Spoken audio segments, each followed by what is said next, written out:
for taking time to join us to talk about a really important issue. We're talking about cultivating Latinx giving, and we're going to talk about all sorts of issues from the fundraising side, the cultural side, and understanding and how we can engage folks, and also the giving side. So for those of you who are new, I just wanted to start with just a little bit about our center. You can see here, here's our mission and our values, and the bottom right are really based on President Bush's ideal of public service being a noble calling. So I'll let you take time to digest that, but we have a terrific experienced and diverse faculty. It's just a fantastic team to be a part of. And we all come from different perspectives, but we come around this idea that nonprofits are really instrumental in providing opportunities for everyone, but also just improving the human condition.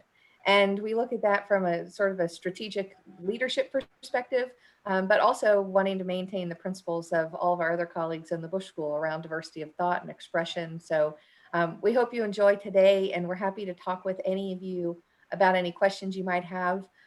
If you're looking for graduate courses, you can see those are sort of in the bottom left. And we have just started to do and offer some professional development courses. So any questions, just reach out to us. Now we'll dig into our presentation for today and welcome our speakers. I've been so excited to meet these two women and in the path of kind of discovering this topic. We thought it was really part of our diverse faculty. I mentioned that we have different perspectives. There are quite a few of us that care about diversity and have for a long time in board governance and leadership and nonprofit. And matter of fact, I always like to say this, my dissertation's on diversity and governance, but the first article I read about it was actually written by Dr. Brown here. So that's how I met him ages ago, almost 15 years ago now.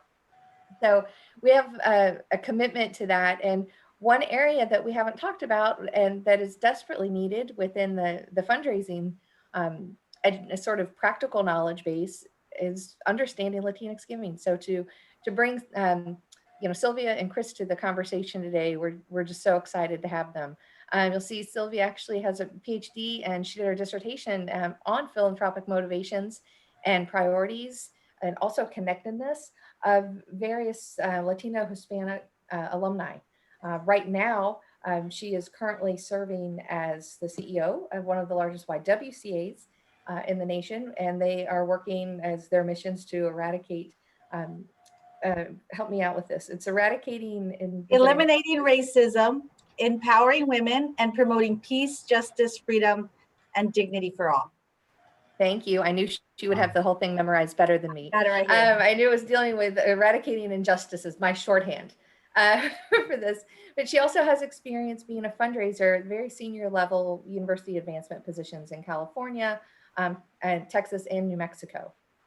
Now, Chris brings a different side to it because she's been working in the corporate world and focused on developing leadership and giving in the Latinx community. She's VP at Goldman Sachs, the merchant banking division. She's also, I thought was so interesting in her background, she's also worked at the Dallas-Fort Worth International Airport as workforce diversity, and that AVP for internal communications and workforce diversity. So one reason that is really relevant for her, we're hoping to hear her experience about being a founding member of the Hispanic 100, which is really a leadership network out of Dallas, but also because she's currently co-chairing the Hispanic 100 Latina Giving Circle, and that's through Texas Women's Foundation.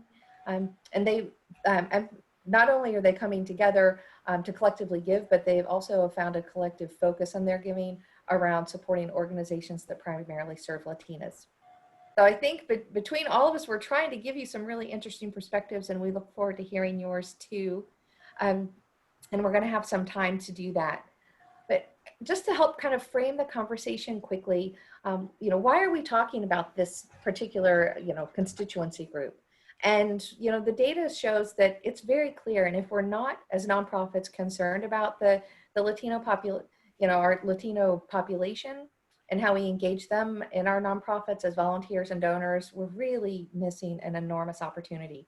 You'll see that right now, the Latino population is the largest minority in our nation, with nearly 50 million Latinos in the US, but notice how it's going to double by 2050.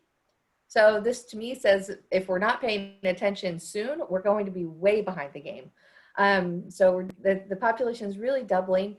The CR population in Texas has actually grown by 2 million since our last census. And one thing we find in trying to study this is that nonprofits tend to neglect Hispanic donors. And when we say, why can't we find Hispanic board members? Where are our Hispanic major donors? And it's because we haven't naturally brought them into this pipeline of understanding philanthropy. So when I looked at it through my research, I found that, Hispanics are also underrepresented, not just as donors, but on governing boards. So the national average is 3.5%. And when I did the study in Houston about 3 years ago, I found that it was 8%. And at first that made me feel pretty good, right? We're double the national average, so that makes sense. We have a large Hispanic population, but when you look at the population numbers, Houston is 44% Hispanic. Again, this is at the time that the study was done. So we're still nowhere close to representing the constituency we serve. One thing that we have learned through experience and research is that cultural tradition of informal giving and mutual assistance are very important and common in the Latino Hispanic community. We haven't figured out the way in practical fundraising to translate that and to bring them into what we consider sort of our effective fundraising machine. But we should know that it's important to try and figure this out. Not only just to include folks, but the fact is 63% of Spanish-speaking households are giving. These studies are the most recent ones I can find actually were in 2015. Blackbaud also did a study about diversity in giving, and they found that the population primarily places priority on giving to places of worship or charities and health, but still the majority of their giving is in this informal nature. 68 billion that year the study was completed was sent to Latin America and the Caribbean. And we are finding, which is an enormous amount of money, right, that's going to elsewhere than to our charities. And then we look back, it's sort of a longer study to find this foundation giving. But right as of about a decade ago, we were at 206 million, and I couldn't find a study that seemed solid that would show what foundations were really giving that are specifically directed to Latinos. So I'm hoping to find a little bit more about that as we go. But I hope that gives you sort of a framework today for what we're talking about and why it really matters outside of just making sure we're including everybody that we want to in our organizations. So Sylvia and Chris, we hear that Hispanic is typically what we'll see on forms if we're filling them out, or that's more of a preferred descriptive term. But recently, we're hearing Latinx, and that's becoming popular. So I've, in my conversations with both of you, I understand identity is incredibly important and nuanced within the sector. So that's why I tried to capture on our slide here using common text, but they're just a little bit different. The fonts are just slightly different to capture their own personalities. So can you help us understand the importance of identity when we're really working with our clients, our volunteers, our donors? Sylvia, you're muted. There, now I'm not muted. Perfect, thank you. Thank you. So I want to start by saying that my dissertation was on Hispanic philanthropy. I mean, that's what it was. And I ran into a lot of resistance even when I started doing this process of doing a dissertation on Hispanic philanthropy, because we are not a monolithic group. Not all Hispanics are the same. And so one of the things that I had to do is within my dissertation, actually let people self-identify in their own descriptors. So did they describe themselves as Mexican American, Chicano, Spanish American, Cuban American, American, all of these different terms. And so I think that's very important. And so when you are, especially when you live in a community, one of the things you must know is what is the demographic makeup of your community, specifically as it relates to their ethnic background. So if you are in Houston or in El Paso or in Texas generally, or California, you're going to have a large percentage of Latinos that may identify as Mexican American. For example, in LA, you have a large constituency that identifies as Chicano. If you go to Florida, you may have a constituency that identifies as Cuban. All of these different cultural identities bring with them cultural priorities in terms of what individuals are interested in giving to and what motivates those giving trends. So it's very important for you to think when you're thinking about giving from Latino communities, think about what is the demographic makeup of my community? What is the greatest number of Latino identified groups within my community? Because they will have different giving priorities. And so I'll stop there because I know that my colleague also has some thoughts about this. No, I think that's wonderful, Sylvia, and I think you hit it spot on. I think from a donor and giving perspective, right, it's super critical to know, right, the background, the perspective, the values, you know, of that donor base, of that community that you're trying to hit. And that I think is a lot of great insight in terms of what they're willing to give to, how much they're willing to commit to it, and also, frankly, open maybe other doors to similar like-minded donors that you may not be aware of. So I think that when framing the ask, whether you're the nonprofit or an organization like ours, our giving circle, it's really, I think, important to know, right, who that audience, who your donors are, and what is it that they really care about and they're passionate about. So I do think that identity is so important. When I look at the 7 different terms here, I identify with 6 out of these 7. I actually have started to embrace the Latinx terminology because I do think it's building such momentum, frankly, for our younger Latina communities, right? I think they're really identifying with this Latinx. I think it goes in line with the social movement that we're seeing across our country and that young Latinos are embracing. So if they want to, be called Latinx, I'm 150% for it because we need that kind of energy and focus and momentum as we bring more people along into this important topic of philanthropy. If I could just add one more thing. In my household, for example, I identify as Chicana. If you know what Chicana means, if you understand the background of Chicana, it'll totally tell you what my giving priorities are. My daughter, she identifies as Latinx. I never would identify as Latinx because I feel like that's such a young term.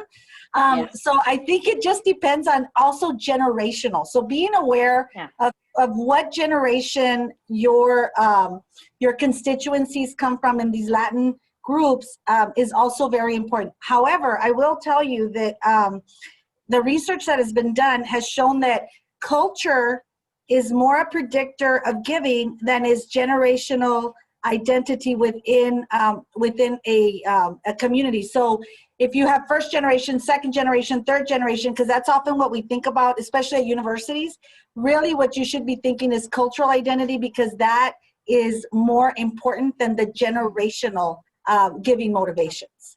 And that's according to many studies that have been done. That's a great transition into some of our next questions that we have. As we're looking at the research and as you have, are Latino and Hispano individuals, are they giving as much as other constituent groups? Say the giving, you've identified the giving's different based on, how they identify, but are they giving as much? Tell us a little bit more about that. So according to Rivas and Vasquez, they did a research study in the late 1990s, close to 2000. And I will tell you, there's very little research on Latino philanthropy.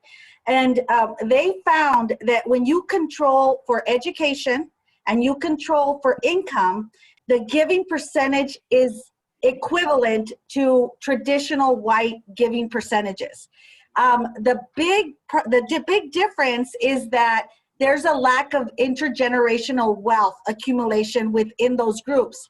But the fact that the percentages are similar are really a high point for you to think about, because if you keep engaging them, as their salaries increase, as they pass on more finances, it's a good investment because the percentage is equivalent. And so thinking that Latinos give less is not a real statement.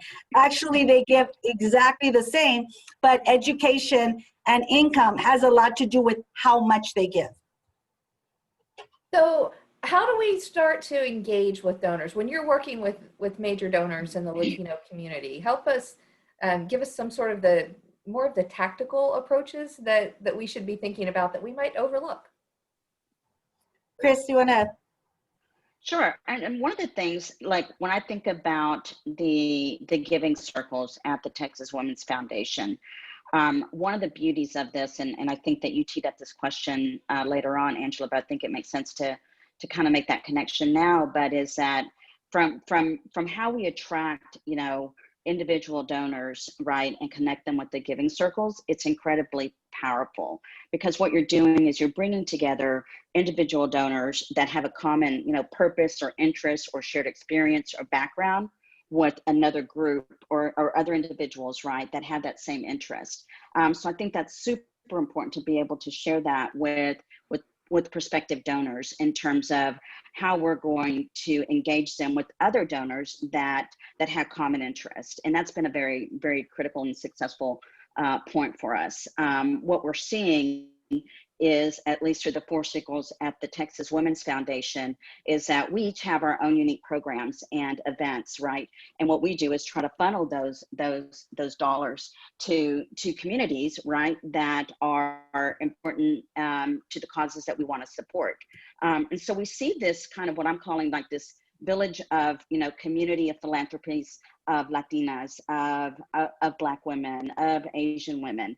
And they are taking that and expanding that and bringing in more potential donors that fit into those various circles. So it's bridging that individual kind of interest, right, and culture with a broader circle, if you will, that has that same interest to support very, very similar causes. And we've seen that to be a really powerful and positive platform for our giving efforts. Well, let me ask this: what do you both see as top giving motivations?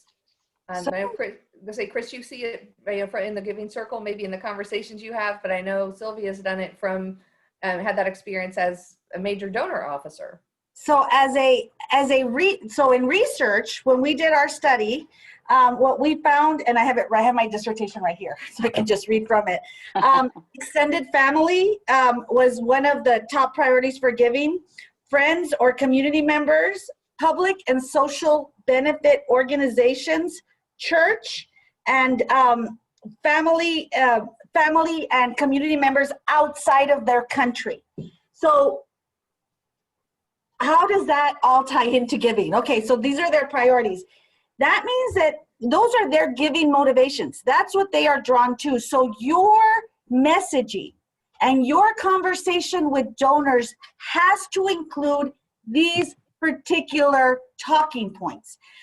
One of the things that we do a lot, and I've been in fundraising and in philanthropy at universities for a very long time and at nonprofits.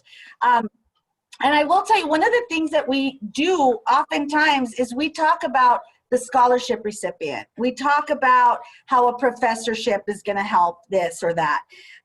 Really, what you need to be talking about when you're talking to Latino communities is not about, remember we went through this whole trend about investment? Like, don't talk to donors, like say they're investing in it was very transactional. For Latinos, it's not transactional. It is about family, and it's about an extension of family, and it's about supporting community. So rather than tell a story about how this one individual went on to become an astronaut, this scholarship recipient. What you should be talking about is how this gift impacted the community. So this person then came back to the community and did mentorship for students, provided, volunteered in the community. I think it's very important that when you're thinking about the motivational priorities, you have to somehow link those to your giving priorities and talk about impact and community, because Latino donors are communal givers.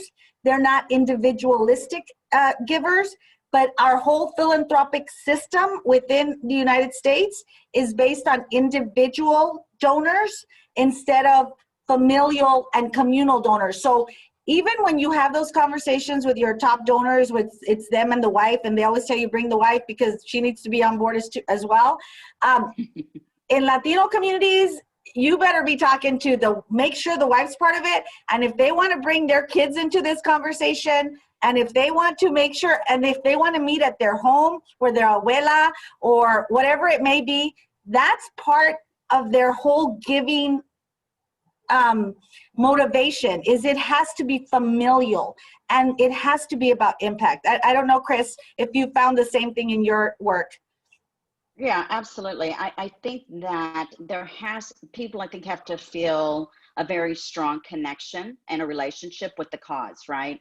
And I think through our Latina Giving Circle, right, because our philosophy is Latinas raising monies for Latinas.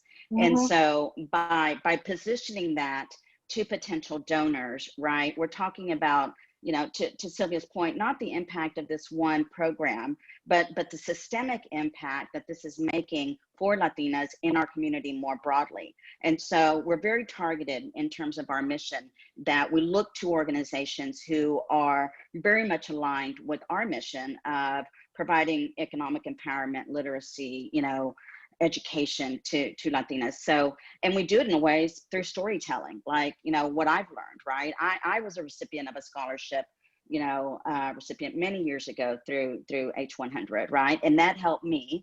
I have now paved that path forward. I recruit people, I recruit Latinas, I recruit young Latinos into the firm. And I think it's about, like, you invested in me, and I hate to use that word, but that's my financial hat coming out on me. And I'm going to take that investment and pass it forward and do that. So I do think it's so much about being relatable and being able to share the story of how this this role and has impacted you, but others that we serve in a more broad way. Right. And one of the things I do want to bring up, which is kind of off-putting, just to let you know, is you do not want to only feature brown children in your solicitations. That is insulting. If you're going to feature brown children, they better be in a group of other children, because not only brown children need support, and you should also be featuring brown donors or people of color that are donors as well. So if you're sending out a solicitation, you need to highlight not only the recipients of the support, but also the donors of the support, especially if you have Latino donors, because then it looks like, oh, we have to help all of these brown kids that need a lot of help. And that can sometimes be off-putting.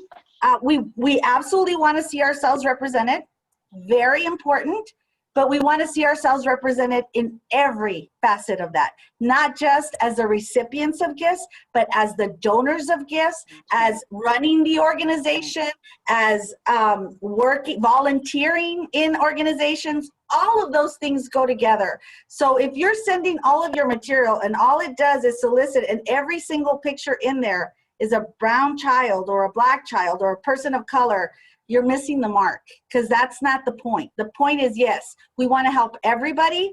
We want to make sure that we're helping our community, but we also want to be acknowledged as donors that are people of color. That's one of the such things a good I'll add point. was to that, and thank you for highlighting that, because like our Latina Giving Circle is structured probably a little bit different than the other three circles in some ways, right? It was founded by a Latina, network of leaders But we moved to the Texas Women's Foundation because we wanted to provide access to everyone, to anyone who was interested in giving to causes, right, that supported our community. You could participate. And so we will take, and this is selfish plug, but we will take anybody's money, right, that is willing to support the causes that we care about. We don't have membership per se into the giving circle, right? Our committee, our grants committee is ran by Latina leaders. However, we are open to embracing, anybody that supports the causes that we're focused on. So I do think that when it comes not just to, featuring those who are the recipients, in our case, it is mostly the Latinos communities, but certainly, this has really served as a forum for us to highlight Latinas who are giving, right? Who are in the philanthropy game. And they have gone under the radar for a really long time, just because, people don't really recognize and understand that giving has been at the cornerstone of our culture for centuries, right?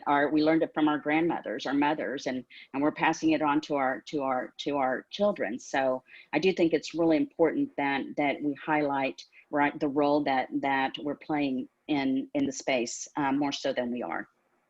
I really love the points about inclusion and making sure that we're really being thoughtful about the makeup and representation of our community in a way that's not highlighting or showing that a particular population may be more at a disadvantaged state. I think it's from a development office standpoint, right? Coming from a development point of view, often we end up saying, let's make sure we have photos of the subjects we're most inclined to help at this point. But if you're not showing the reality of, that crosses all sorts of ethnicities, then you're creating sort of this false perception about your donors. And why would someone want to volunteer with your organization or get engaged if they feel like the perception is that they're not of as much value? So that's something that, just listening to you, it's been interesting to digest that. Can the two of you talk to us a little bit about maybe how we help our staff, ourselves, even our executive directors, become a lot more comfortable about how we address these differences? So just as you're thinking, I can share my favorite Latino family donors. I mean, I've never felt more respected and loved as a development officer in my life. I was invited to their restaurant. I was invited to their home. They wanted me to meet their kids, their grandkids. I felt like I was part of their family before we even got to anywhere where we were talking about an ask. And I remember that feeling so distinct, as opposed to someone acting like I was taking their time to come and ask them for money. There was a different dynamic. So what are your tips on how we talk about that among our staffs and make sure that we're addressing the cultural aspects we should be? Well, we know that fundraising is all about relationships, and that is especially true with Latino communities. I will tell you that I had an experience early in my career where I had a person that I worked for when I started in development that said, you really shouldn't spend a lot of time with Latinos because they don't give. And that's actually what inspired my entire dissertation. And I thought to myself, why does this person think that? And so of course I went to meet with Latino donors anyway. And they were just so glad, that a Latina was talking to them, because they had never seen that. They're like, what? You're in development and you're a Latina? That's amazing. And then we just got to talking. And I went to go talk to this donor. That donor, in my first meeting, which is, don't think this is going to happen every time. So this is just like one of those things. But in my first meeting, they committed to a $150,000 gift. Why? Because they had never been asked. They had never felt respected. They had never felt like somebody from the university or somebody had decided that they were important enough to sit with and have a conversation with and talk about their priorities, talk about how they felt about the university. And so that actually resulted in a much larger gift later. But I will tell you that that misconception that Latino donors don't want to give, there are Latino donors that give. They absolutely want to give, but they're not being asked, and they're not being respected, and they're not feeling respected. And so, you know, if you go and you're making calls on donors, and if you look at the makeup of your donor list, and it doesn't include a diverse population, you are missing out. And this is especially important given the data that Angela shared. So if we do not start engaging Latino donors now, we know that right now the economic and education is very different, but it's eventually going to get even, and we will be a majority minority in the coming years. Then all philanthropy is going to suffer because we will not have engaged Latinos with the dignity and the respect and that they deserve, and to have listened to how they give and what they give. Your relationship with a Latino donor is a lifetime relationship. I'm just telling you. Doesn't matter where you go, doesn't matter where they go, that relationship is with you for the rest of your life. And they test you with their first gift. So don't expect that you're going to go in there, close $1 million gift or whatever that size gift is, because they're going to test you. They may just give you $1,000 or $5,000 or whatever it may be the first time, because they want to know that this relationship is real, that you're not using them for something. Chris, I don't know if you want to talk more about that. No, you nailed it. Look, I think it's all about too the authenticity of the connection that you make, right? I mean, we are very good at reading people, and I think that if you don't come in there with the absolute right intention and, you know, listening to what is important to them, then you may get a one-time gift, but it will not be, you won't be able to turn it into a, you know, a donor who's loyal, recurring, because you know, basically took their one-time gift and made it into something, right? And to your point, they are testing you, right? They're going to see what you do with that, right? And if you contribute, and we've had the very first gift we received from the Giving Circle was from someone who's actually a founding member of the Texas Women's Foundation, and she was quite hesitant in giving a gift. And we sat down with her and explained to her and listened to her, what is it that you want to do with this, and what our purpose was, right? And what we wanted to do. And she said, I'm going to start with this.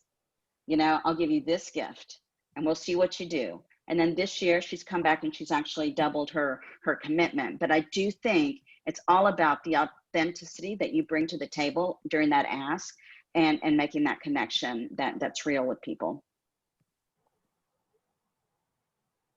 Well, thank you so much. We're going to have, we're planning to do a little conversation. I'll have to see if our breakout rooms are available. Maybe some of the staff can help me with that, because I'm not seeing it on my screen. I should be able to do it. Let me see. You know what, Angela? I may make you host. Because what we were hoping is now sort of, we've sort of framed the conversation and had some good talk around both giving and philanthropy, and we wanted our participants to be able to share their own experiences and have their questions and have some time to learn from each other, essentially, and then come back and we'll finish up by having Q&A for all of us to be able to address your questions. Did that work, Angela? Yes, now I have it. Thank you. We are going to go ahead and do breakout rooms for 10 minutes. And just wanted to quickly share with you, these are the questions we'd like you to focus on. Is your organization currently working with Latinx donors? You know, how are you reaching out to the population? What's been particularly effective, or what challenges are you facing now? And to kind of facilitate that, we're going to put you in small groups, and if you could very quickly have somebody agree to take notes, somebody watch the time, somebody sort of facilitate the conversation, and then a reporter to take those notes, so or that can share as we come back together. I think that's going to help us be more productive when we've just got this short Zoom meeting together. We'll need some more rooms. Looks like we're going to have 11 rooms. And we'll bring you back shortly. Enjoy.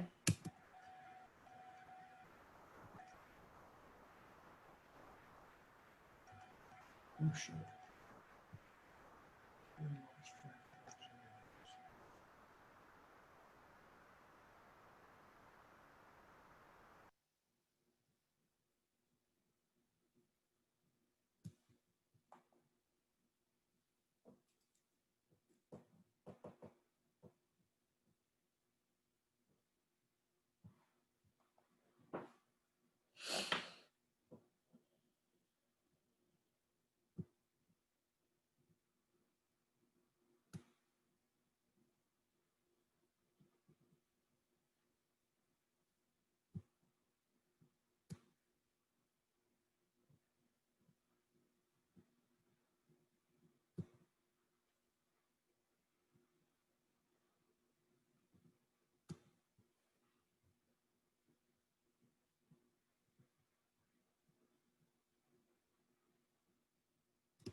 So those of you that are still in the room with us, if you will select join, then you can actually join the other groups.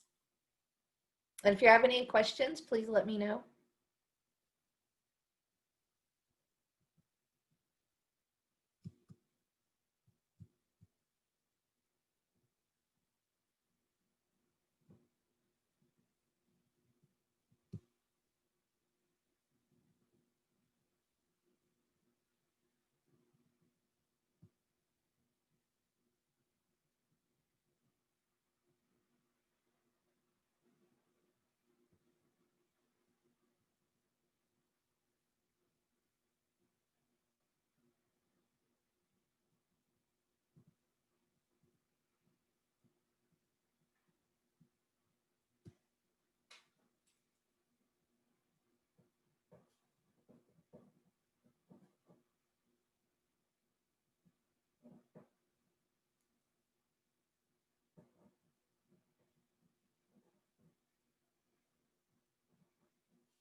Hello, Dr. Kerr.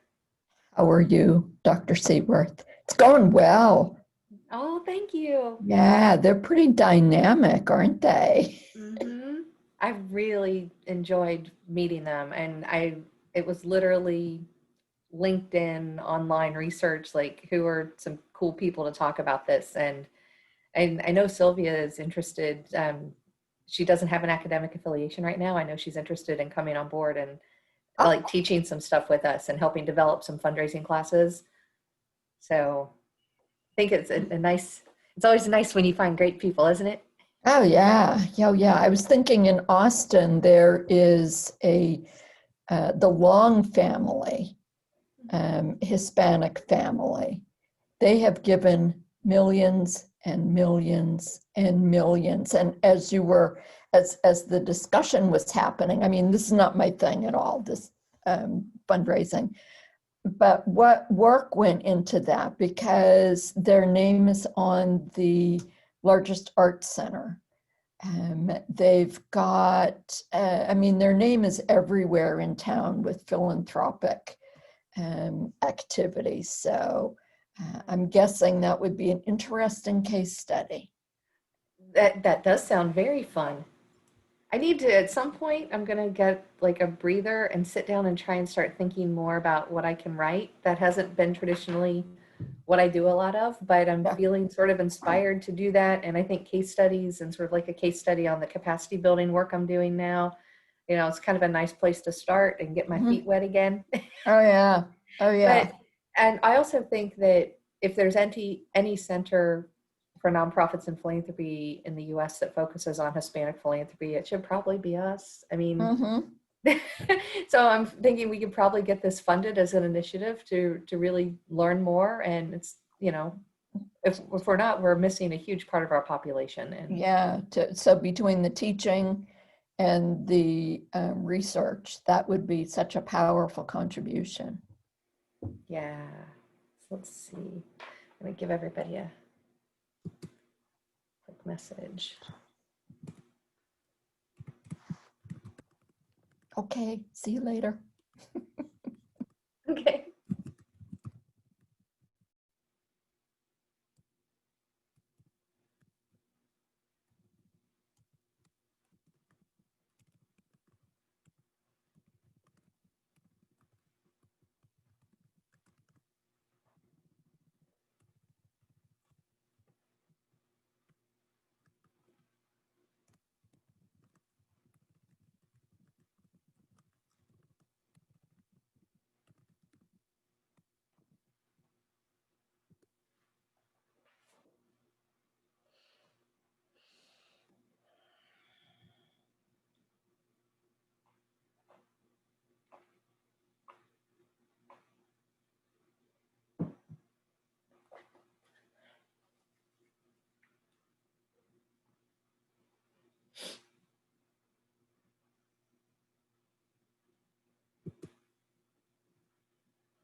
Okay, everyone should be back.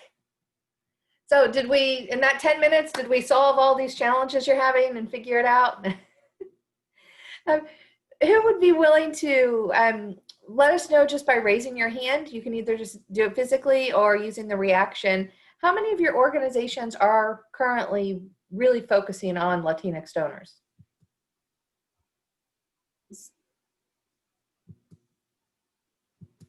Do you want me to?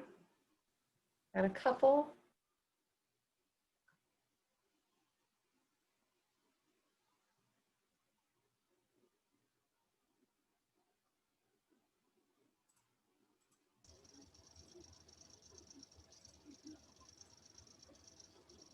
Is this true confession? I think Angela's frozen. She looks like it, or she's really, really serious. Yeah. Ron, yes, it is true confessions then.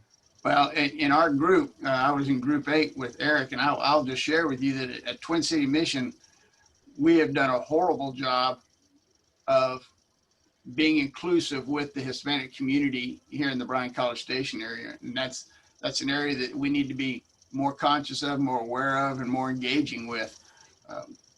We tend to use a lot of stereotypes, and we tend to, with our homeless shelter and with our domestic violence shelter and our counseling for kids, we tend to be responsive to negatives that are out there in the community instead of being proactive and going out and engaging and inviting. And we need to do a better job of that.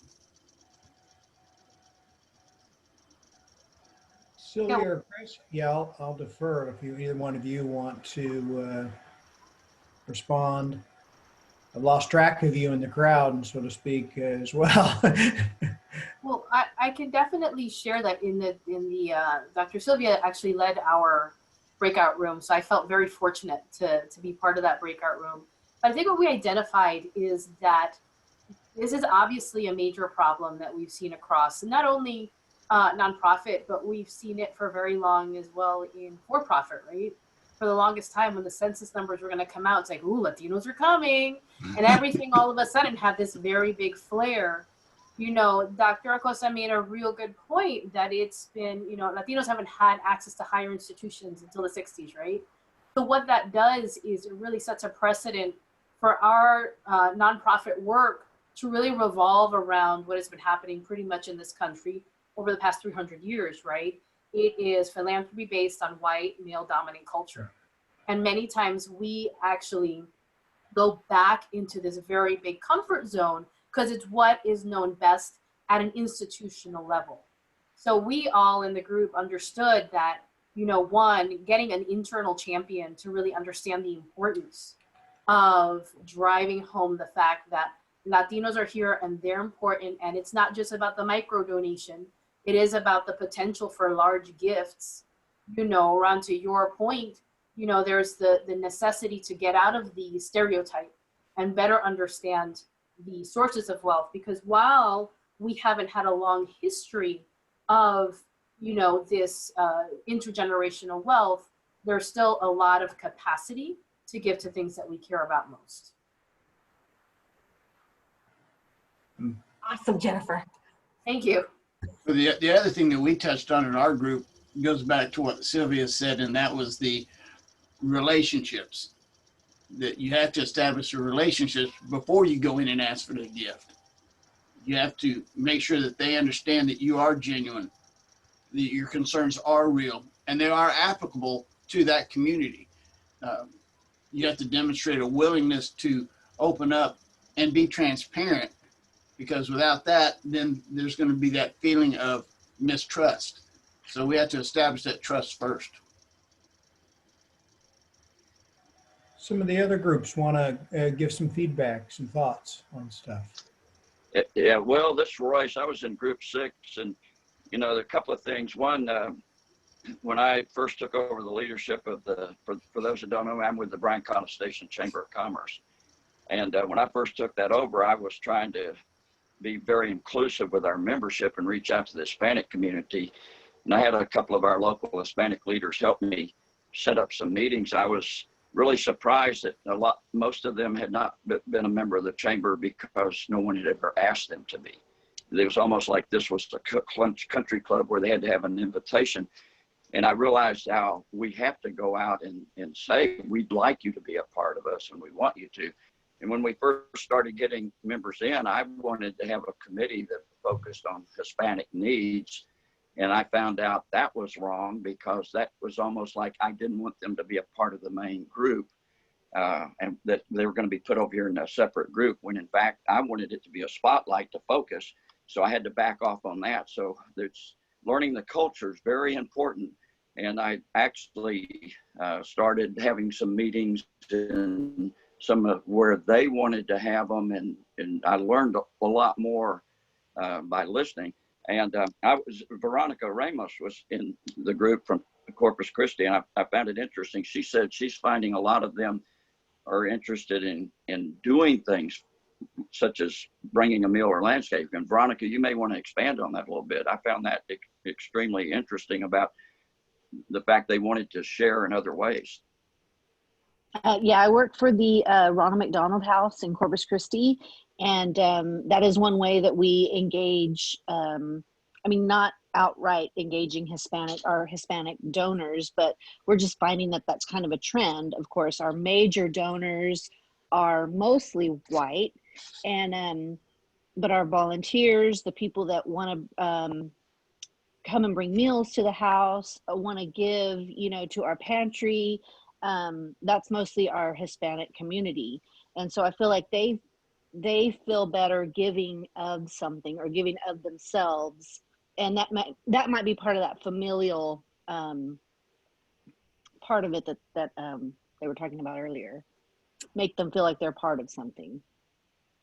Right. That's what you do with your families. Like if somebody passes away in a Latino family, everybody will go and take food to the family for weeks. I mean, it's what we do. And so if there's a crisis, we know how to do that.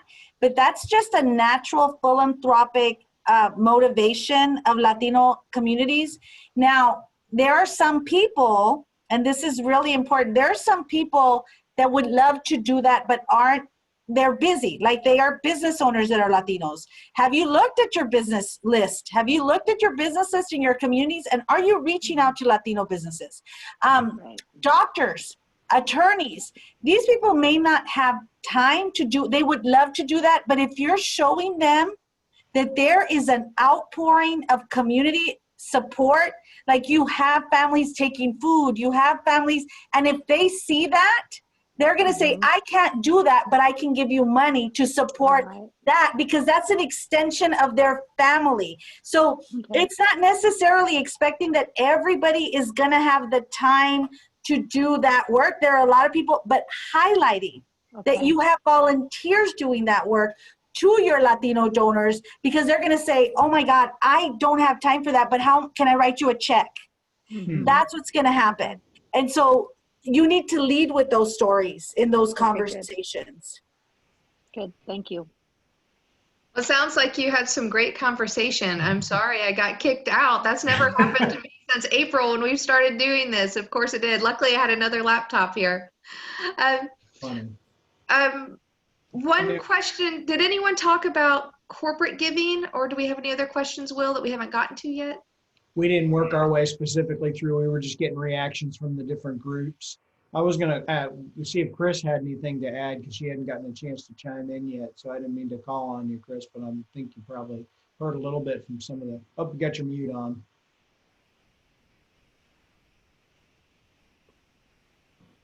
And then Angela, I'll pass it back to you. Sure. No worries at all. That was actually really insightful narrative. So it was good to hear all the dialogues and conversations happening in the chat rooms. But like from a corporate, perspective, and I think there's a couple of ways, right, that nonprofits or professionals can tap into their firms. First and foremost, starting with the matching gift program.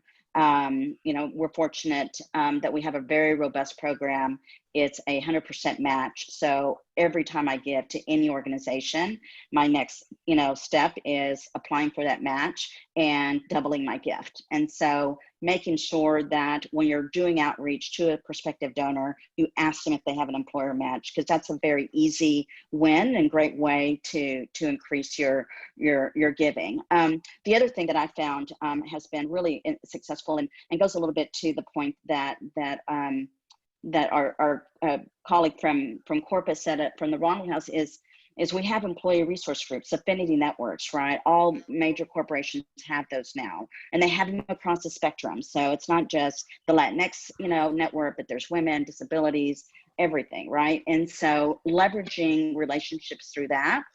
I used to be the executive sponsor of the Women's Network and co-headed the Latino Network, but not only did I use that forum to ask for contributions to causes, but actually leveraging the professionals in those networks to volunteer at causes that we were supporting through the Giving Circle, to serve as speakers on financial planning, on preparing for interviews, whatever the cause is, right? Is being able to leverage that network.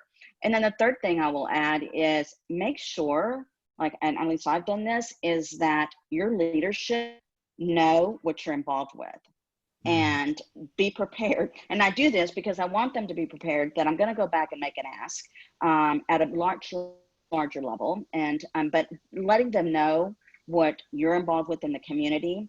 And they are really terrific, at least it's been my experience, that they'll say, hey, New York has a huge foundation, they're focused on this, leverage this. So they become a really good advocate and resource for you if they know what you're involved with. So I think those are 3 ways in engaging your involvement with corporates. Through the giving circles, we have found that they're more individual giving, not necessarily from the corporate side. Great, Chris, thank you so much. I hate to cut this off, but we are right at our 1 o'clock time point. It shows that time flies when we're having fun and talking about things that matter, right? That's right. Just 2 quick shout outs that our next session next week, Dr. Mary Hildebrand's going to be moderating that, I believe, and we'll post it for us that it's going to be Andy Carey, the Executive Director of the U.S.-Mexico Border Philanthropy Partnership. So I think really we've timed these nicely so they're back to back. Hopefully many of you will rejoin us for that. And also our AFP chapter, our collegiate chapter on campus, is hosting a really fantastic panel about diversity and fundraising. So that's on October 5th. You can see information about it on our center's social media. But we're making that available to people. We're asking the speakers to tailor it to students, but everyone's welcome. The more people that we have, in these conversations, the better we are. So it's based on the idea with AFP Global. So it's inclusion, diversity, equity, and access in fundraising. So that's Monday, and hope that you will be able to join us then, and definitely next week. So Chris, thank you. Sylvia, thank you so much for sharing, both of you, for taking time to share your expertise with us. Oh, thank you. It's a great session. If I could just say one more thing, please go to Hispanics and Philanthropy. They have a list of foundations that specifically are interested in giving to Latino-focused community needs. And so it lists all the foundations. It tells you the program officers. That's a great resource for you to look at. And on our center's webpage, you can get this entire presentation, but you'll be able to get the PDF as well. And I actually included at the end a resource page. So the Hispanics and Philanthropy is there. Is it people of color and giving, I believe? The donors of color. Donors of color. So we have that. I even included a bit from Learning to Give. So it's an interesting way of understanding Latino giving. And this will be posted in the next, usually early next week. Yeah, it usually just takes a couple days for us to get that up within the system, but please do take advantage of all those resources. Thank you, everybody. Thank you. Enjoy the rest of your day. Thank you. Thank you.